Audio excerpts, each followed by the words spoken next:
السلام علیکم ګرانو کتونکو زه یم دین محمد مومن او دا وخت تاسو ګورئ پرایم ډیجیټل کهاني څنګه چې په روژه کې په دسترخوان باندې د خوراک څښاک دپاره ډېر شیونه پراته دي دغه شانتې اچار هم چې کوم دی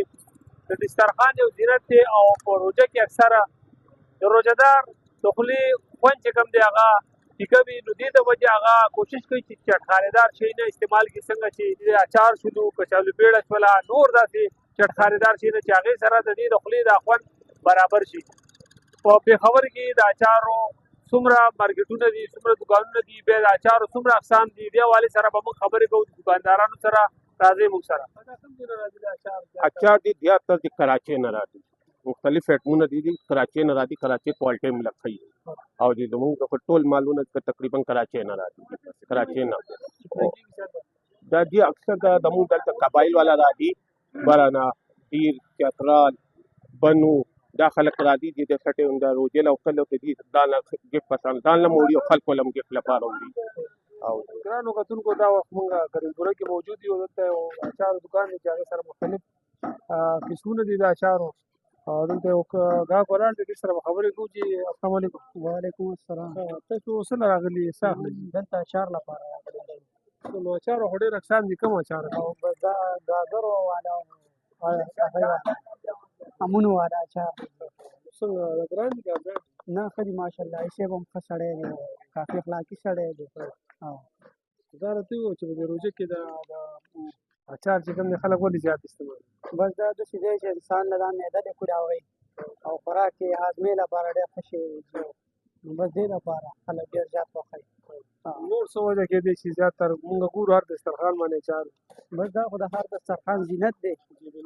او چې دی نو بس دا هر سړی خوښوي هر سړي د پسندیده چیز دی مطلب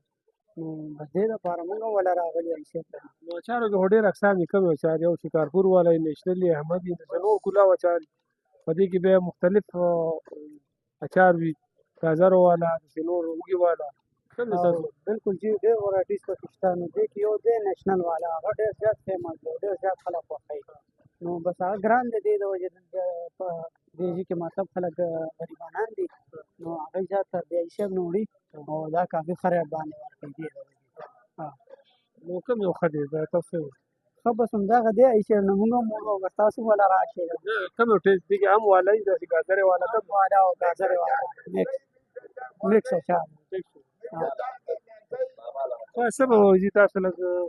ورسره خبرې وکړئ چې کوم یو اچار خلک ګاګ زیات کم یو دا زیات ترجمانه دا میکس اچار وړي دې کې ځای کم ده دا د دسترخوان زینت دی دا چې نه وي نه خلک روټۍ کمه خوري دا چې نه روټۍ خلک زیاته خوري ډېر نه بل کوم اچار زیات استعمالي علاوه دا د ګازرو دی د امو دی د نشوړې دی کرش دی معده دي د پالکو ساګو دي چولو دي اوږه ده ادرک دی دا د کوم یو دي دا دا د پالکو ساګو دا خو ما پهله ځل وکتلو دا تاسو نن پهله ځل ګورئ دا د عمر جو دغه دی یو د برسنډې اچار دی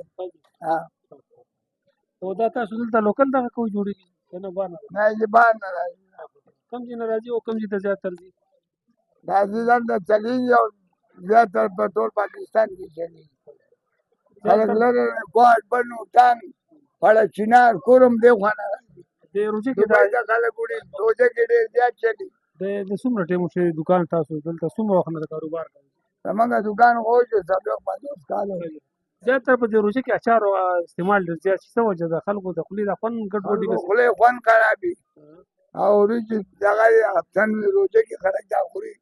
پچا روټۍ زیاته خوري دا ازمن راولي مستو کې واجو تیاره چټني شي او داسې خوړه اچار دی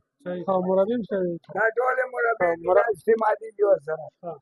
د مربو کې کومې کاروبار کوي مربو کې امله شته املی شته ګازر شته پیټه کدو شته استعمال د کوم ډول زیات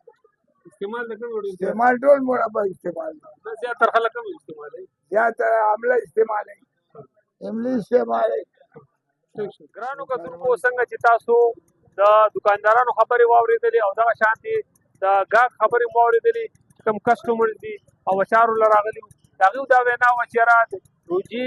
په وجه باندې انسان د خولې خوند چې دی هغه پیکه وي نو کوشش د هغوی دا وي چې هغه چټخارېدار څیزونه استعمال کړي چې په هغې کې یو اچار هم دی د اچارو ډېر قسمونه دي او زیاتتر دا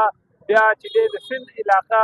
شکارپور نه راځي دلته لوکل اچار هم شته دی هغه هم خلک استعمالوي خو د شکارپور اچار چې کوم دی هغه ډېر زیات مشهور دي دې نه علاوه سرګودین هم اچار راځي او نورو ځایونو هم راځي او د لوکل هم جوړېږي دا وجې زموږ د نن ویډیو آینده به د نن ویډیو سره ستاسو په خدمت کې بیا حاضرېږو تر هغې پورې موږ اجازت راکوئ د الله په امان